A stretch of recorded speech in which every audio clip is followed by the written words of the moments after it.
Hello, my friend, wherever you are. I'm sending you love, the power of positivity, and I will be your vitamin D.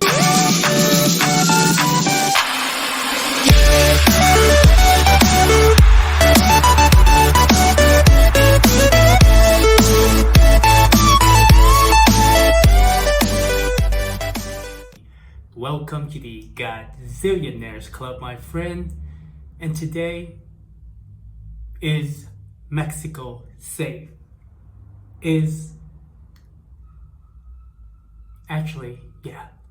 Mexico safe? Throughout my time in Mexico, the first 6 months, and now that I went to Costa Rica, then I came back. I've been in, different places, different cities, and I would consider Mexico to be very safe.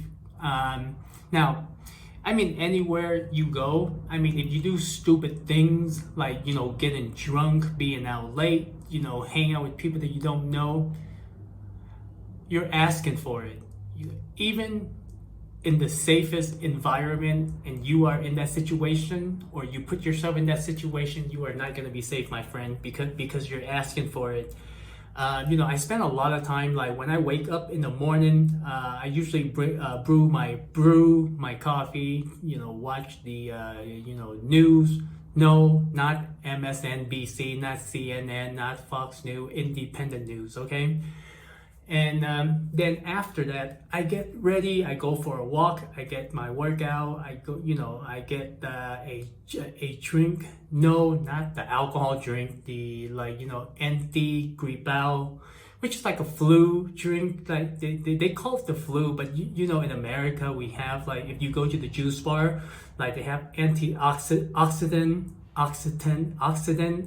and for like health benefits, those kind of juice, okay?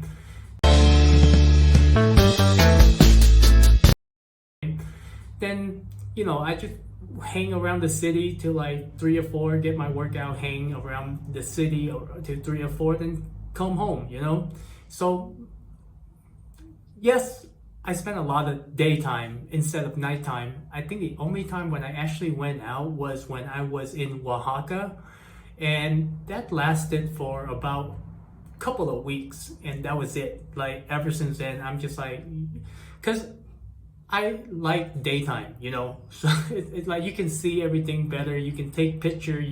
I can make video and stuff like that. That's why I love, I love to be out when like during the daytime, especially when the sun is out. If the sun is out and I'm not out, we have a problem. But based on my experience so far, yes, it is very safe.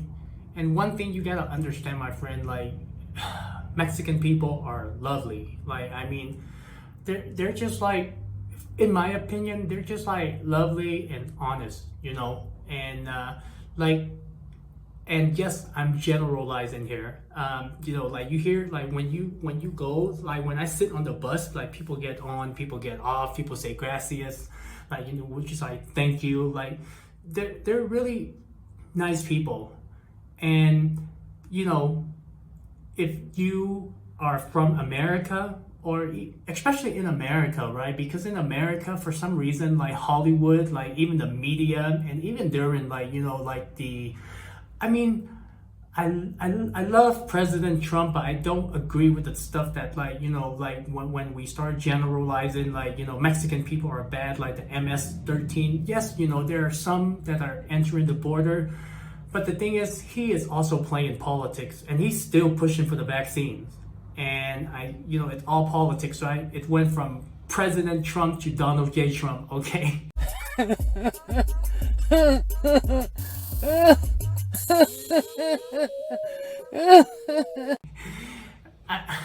For me, I get it, but then, when that kind of stuff happened, it's just kind of like everyone start out everyone start out at a 10 with me, okay?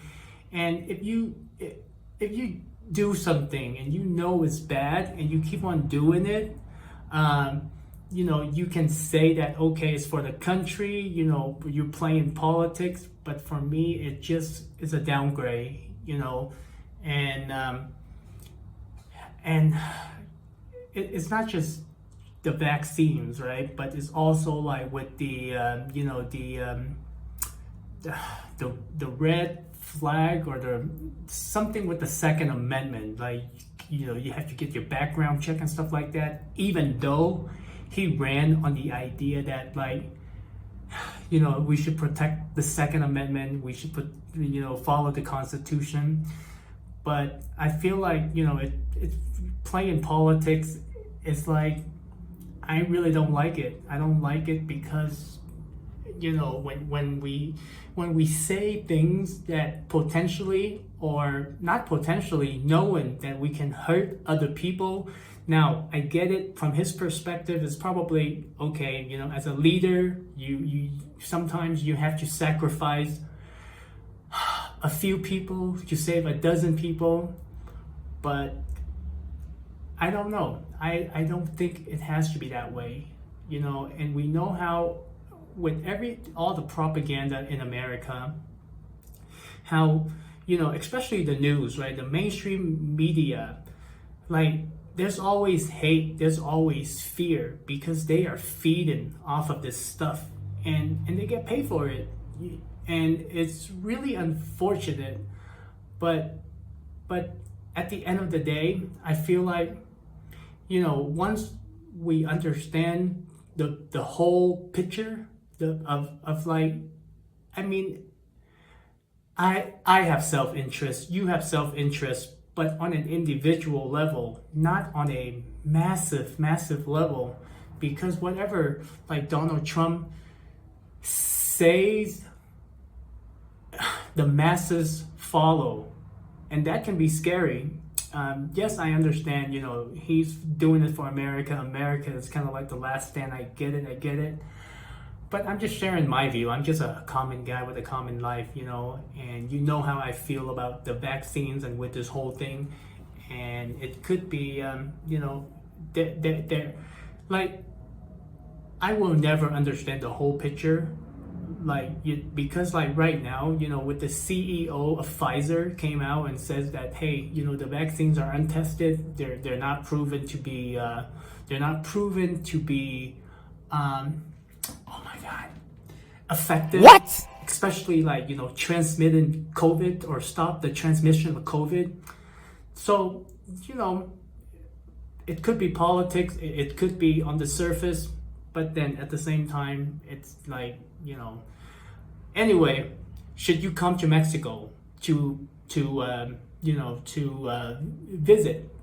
And in my opinion, yes, my friend, don't be afraid, because the you know, for some reason Hollywood and like mainstream media painted like Mexican people or like or the country of Mexico is like a bad country, cartel, and like a bad country, right? And we have that in America. We have that everywhere. But when you actually hear, like, and you interact with people, they are lovely people, and it is safe, okay? Especially if you are a tourist and you hang out in the tourist area. I mean, I do hang out in the tourist area from here to there, but I've been to places where, like, you know, like I was able to experience the culture, and I'm loving it. So that's why I want to make this video, and I want to share with you, like, you know, if you have fear, because that's how they want you to feel, because when we have fear, we're not open to human connection, especially things that we don't know, people that are different from us. And you know, the thing that fascinates me the most about the one thing that fascinates me the most about Mexico is the language. Even though I cannot, like, you know, speak like fluently or even hear, right? I still have a hard time hearing, but when I go to places and they have signs because I'm better when I look at the word. Like, if I look at the word, and English and Spanish are very, very similar. I might not know what that place is or what kind of business they run, but if I see the sign, I can pretty much guess it. So I guess right now for me, it's just to train my hearing and train my speaking. But as far as looking at the word, I recognize, because they're very similar to English, or should I say English is very similar to Spanish. Which one doesn't really matter. But so that's my take on it, my friend. If you have never been to Mexico and you're afraid, or if you have any questions, let me know. If I can answer your questions, I will. If I can't, you should do some research. So much love. I will see you in the next video, okay? Don't forget to use the hashtag #GazillionairesClub, and I will see ya soon.